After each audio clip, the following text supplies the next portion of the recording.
This is a civics and government class, so it's important to kind of just at the start of the year talk about like what government actually is. So I'm sure you could actually come up with a more logical sounding like definition, but the one your textbook uses is the following one. It's the institution through which society makes and enforces public policies. Now, like I underline public policy because like that's probably the part you're like least familiar with. It makes it like more complicated than it should be, but it really just means anything that like the government decides to do is like public policy. So like rules, laws, right? That makes more sense if you substitute public policies with those words. But like, it's got to be an institution, like an organization that makes rules and then has to enforce them as well. And then that's a government. Um, so this is one of the more famous quotes from the writings of James Madison. It's from a document that he wrote called Federalist 51. And in it, he sort of like talked about there's two purposes of government. There's really two jobs that every effective government has to have. So he wrote, "What is government itself, but the greatest of all reflections on human nature? If men were angels, no government would be necessary." So what he's saying is like, if people were perfect, you wouldn't need a government. But because people aren't perfect, you need rules and regulations to keep the population under control.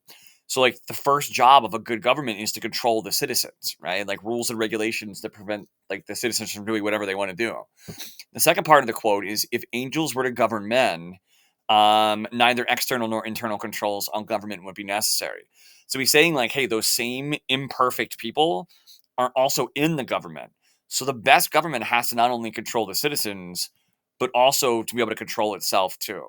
So the two jobs of the most effective governments in the eyes of Madison are having rules and regulations that control the citizens, but also having rules and regulations that like provide the government from abusing its power.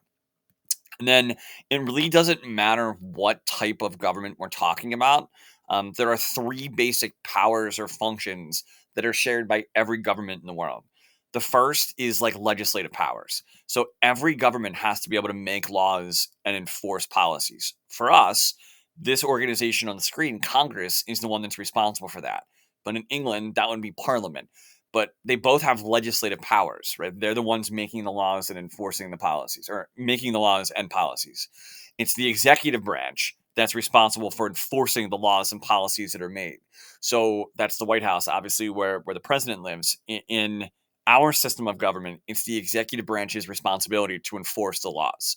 So Congress does the legislating, and then the executive branch does the enforcement, right? So, and then the third power that every government has to have is judicial powers. There has to be some sort of way that you can settle disputes that are related to the laws and policies that the legislative branch makes, right? So for us, that's the Supreme Court. But other countries would do it differently. So it doesn't matter what kind of government you have. You have to be able to legislate, to make laws. You have to have executive powers, right? You have to be able to enforce them, and then there has to be like some way for the people to settle their disputes if there are any, right? So that's just a little background information on government.